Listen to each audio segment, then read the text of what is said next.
do you know when, I guess, you've written a song that doesn't just resonate with you, but is going to resonate with the world? Or are you not thinking about that?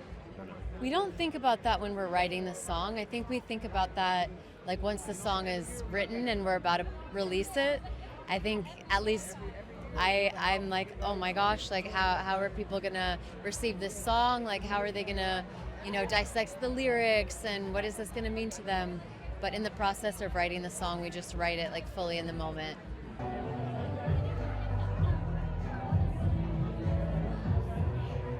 I think before this last album, our team was encouraging us to write like more up-tempo and like songs that people could dance to, and so that was kind of in the back of our minds. Like while writing music, we were like, I think we should try writing like up-tempo music, and then we just realized after No One Noticed kind of became the song that people noticed the most, and it's not a super dancey song and not super upbeat.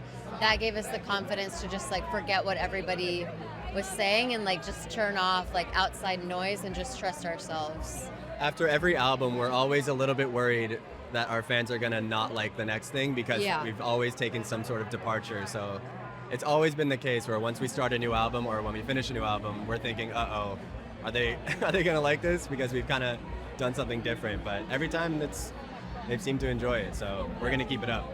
Did you ever feel, I guess, underestimated because of your social beginnings? Like when you started to take it seriously, did you feel like, oh, people are maybe doubting the fact that I could do this? And how did you get yourself over that? No, I mean, rightfully so, though. I think it's like everyone, I think, who went into social media immediately tried it. It was like, oh, I want to be it. And this is an art.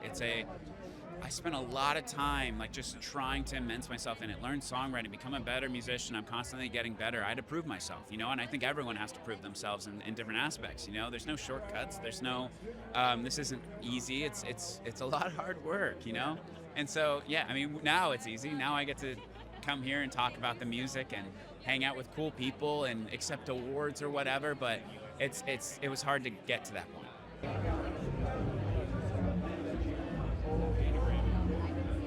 It's so accidental. Ordinary was an accident. It was not supposed to happen. We had watched a movie, got inspired by it, and just started playing chords on a piano in a kitchen, and then it went to a living room, then it went to a bedroom. We weren't writing a hit. We were just trying to write a love song. That was not, if you had asked us when we were writing that song for the album what the single was, Ordinary wasn't that until we cut it. And so accidents are always hits. If you purposely go in trying, you will never find it. Being blessed gives us the opportunity to help others, bro. We if I could, we could give all the funds, but we can't. We got to continue with the career. We got to continue building our career to continue helping the people. We just do it out of the heart, bro. If there's something going on and we can help, we're going to do it. I mean, I think we all had a feeling, that it would be something special, but I think you kind of never know. You never know how things are going to go. I think Ryan knew.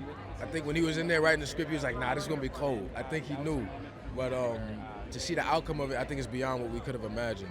Yeah. Oh, definitely. I mean, I think the cello truly feels like an extension of my voice, and I use it in my recordings in the same way I would use my voice.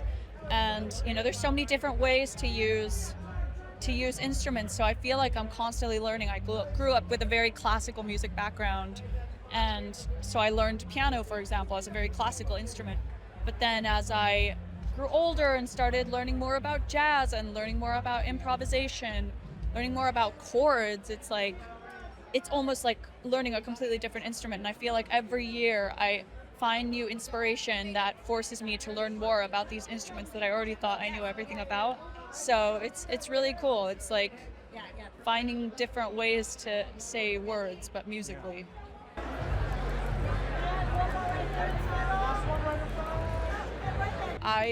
I definitely see music in everything, and I see inspiration in everything, and I don't know if I ever shut it off, but I think what I've learned to do is I've learned to shut it off as a job, Like, I think seeing music in everything because it's my job can sometimes be a little hard because it's like your job goes everywhere with you. But, if I'm on holiday somewhere or I'm in the woods walking around, there's no reason I should be thinking about music as my job, but I'm still hearing birds flutter about and the sounds of nature, and I've kind of taught myself that or realized that the music of the world, like it's always going to be there, but that can just serve me as a person. Like it doesn't need to be my job, if that makes sense. Oh.